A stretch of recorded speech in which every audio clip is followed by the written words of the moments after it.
Hi hello viewers, welcome to my channel Sama foods.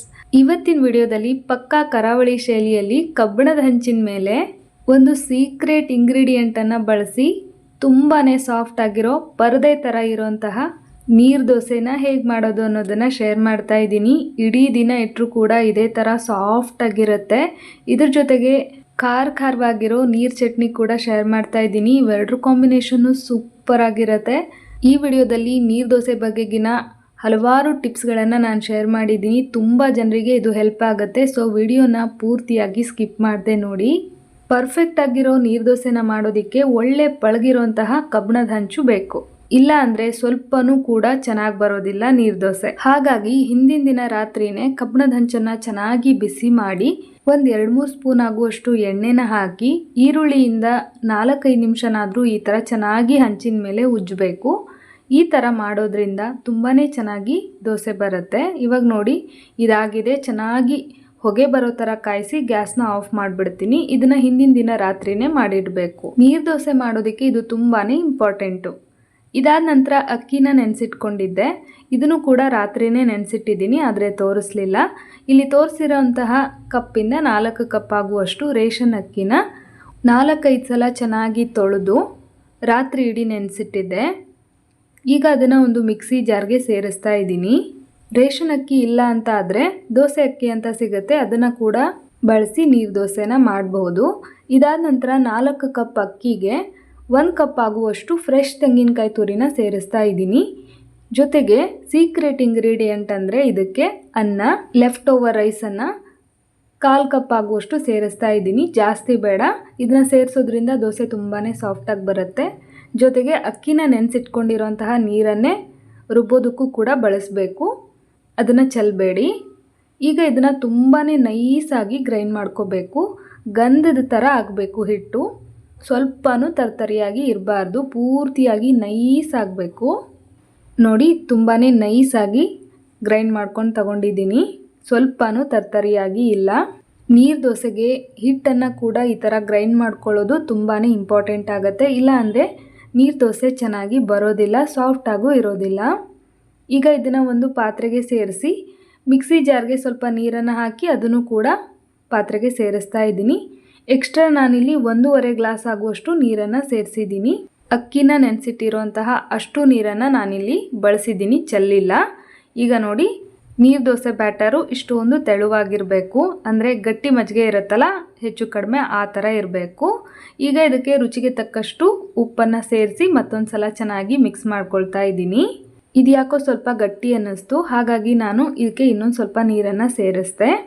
ಇವಾಗ ನೋಡಿ perfect ಆಗಿರೋ ನೀರು ದೋಸೆ ಬ್ಯಾಟರ್ ರೆಡಿ ಆಯಿತು. ಇದನ್ನು ಸೈಡ್ಗೆ ಎತ್ತಿಟ್ಕೊಂಡು ಸೂಪರ್ ಮತ್ತು ಸಿಂಪಲ್ ಆಗಿರೋ ನೀರು ಚಟ್ನಿನ ಹೇಗೆ ಮಾಡೋದು ನೋಡೋಣ. ಒಂದು ಮಿಕ್ಸಿ ಜಾರ್ಗೆ 1/4 ಕಪ್ ಆಗುವಷ್ಟು ಫ್ರೆಶ್ ತೆಂಗಿನಕಾಯಿ ತುರಿ, 1/4 ಕಪ್ಪು ಹುರಿದಿಟ್ಕೊಂಡಿರೋ ಶೇಂಗಾ, 2 ಸ್ಪೂನು ಪುಟಾಣಿ, ಫ್ರೈ ಮಾಡಿರೋಂತಹ ಹಸಿಮೆಣಸು, 1/4 ಚಮಚ ಆಗುವಷ್ಟು ಜೀರಿಗೆನ ಸೇರಿಸ್ತಾ ಇದ್ದೀನಿ. ಸ್ವಲ್ಪ ಹುಣಸೆ ಹಣ್ಣು ಹಾಕಿದ್ರೆ ಚೆನ್ನಾಗಿರುತ್ತೆ, ಬೇಡ ಅಂದರೆ ಸ್ಕಿಪ್ ಮಾಡಿ. ಒಂದು ಸಣ್ಣ ತುಂಡು ಶುಂಠಿ, 4-5 ಬೆಳ್ಳುಳ್ಳಿ ಹೆಸರು, ಸ್ವಲ್ಪ ಕೊತ್ತಂಬರಿ ಸೊಪ್ಪು, ಹಾಗೆ ಸ್ವಲ್ಪ ಕರಿಬೇವಿನ ಸೊಪ್ಪು, ರುಚಿಗೆ ತಕ್ಕಷ್ಟು ಕಲ್ಲುಪ್ಪು. ಈಗ ಇದನ್ನು ಗ್ರೈಂಡ್ ಮಾಡೋದಕ್ಕೆ ಬೇಕಾದಷ್ಟು ನೀರನ್ನು ಹಾಕಿ ಚೆನ್ನಾಗಿ ಗ್ರೈಂಡ್ ಮಾಡಿಕೊಂಡು ತಗೊಂಡಿದ್ದೀನಿ. ನೋಡಿ ಈ ಥರ ಇದೆ. ಈಗ ಇದನ್ನು ಒಂದು ಪಾತ್ರೆಗೆ ಸೇರಿಸ್ತಾ ಇದ್ದೀನಿ. ಹಾಗೆ ಮಿಕ್ಸಿ ಜಾರ್ಗೆ ಸ್ವಲ್ಪ ನೀರನ್ನು ಕೂಡ ಸೇರಿಸಿದ್ದೀನಿ.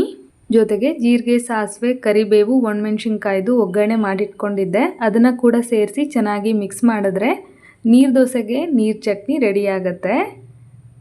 ಈಗ ನೀರು ದೋಸೆ ಮಾಡೋಣ. ರಾತ್ರಿನೇ ಇದಕ್ಕೆ ಈರುಳ್ಳಿಲಿ ಎಣ್ಣೆ ಸವರಿ ಇಟ್ಟಿದ್ವಲ್ಲ, ಸೊ ತುಂಬ ಎಣ್ಣೆ ಇರುತ್ತೆ. ಹಾಗಂತ ಇದನ್ನು ತೊಳಿಲೇಬಾರ್ದು. ತೊಳೆದ್ರೆ ಆ ನಾನ್ ಸ್ಟಿಕ್ ನ್ಯಾಚುರಲ್ ಕೋಟಿಂಗ್ ಹೋಗಿಬಿಡುತ್ತೆ. ಹಾಗಾಗಿ ಕಬ್ಬಿಣದ ಹಂಚನ್ನು ತೊಳೆಯೋದು ಬೇಡ. ಈಗ ಇದಕ್ಕೆ ದೋಸೆನ ಹಾಕ್ತಾ ಇದ್ದೀನಿ. ಆ ಎಣ್ಣೆಯಲ್ಲಿ ತುಂಬ ಸ್ಮೆಲ್ ಇರುತ್ತೆ ಈರುಳ್ಳಿದು. ಜೊತೆಗೆ ಅದನ್ನು ತುಂಬ ಕಾಯಿಸಿರ್ತೀವಲ್ವ, ರುಚಿ ಚೆನ್ನಾಗಿರೋದಿಲ್ಲ. ಈ ಮೊದಲನೇ ದೋಸೆ ವೇಸ್ಟ್ ಅಂತಲೇ ಹೇಳ್ಬೋದು. ಇವಾಗ ನೋಡಿ ಓಪನ್ ಮಾಡ್ತಾ ಇದ್ದೀನಿ. ಸ್ವಲ್ಪನೂ ಅಂಟ್ಕೊಳ್ಳೋದಿಲ್ಲ, ಎಷ್ಟೊಂದು ನೀಟಾಗಿ ಬರುತ್ತೆ ಗೊತ್ತಾ. ನಾನ್ ಸ್ಟಿಕ್ ದೋಸೆ ತವ ಬರುತ್ತಲ್ಲ, ಅದ್ರ ಮೇಲೆ ಕೂಡ ಇಷ್ಟೊಂದು ಪರ್ಫೆಕ್ಟಾಗಿ ಬರೋದಿಲ್ಲ. ನೋಡಿ ಎಷ್ಟೊಂದು ನೀಟಾಗಿ ಬಂದಿದೆ. ಈಗ ಈ ಮೊದಲನೇ ದೋಸೆನ ವೇಸ್ಟ್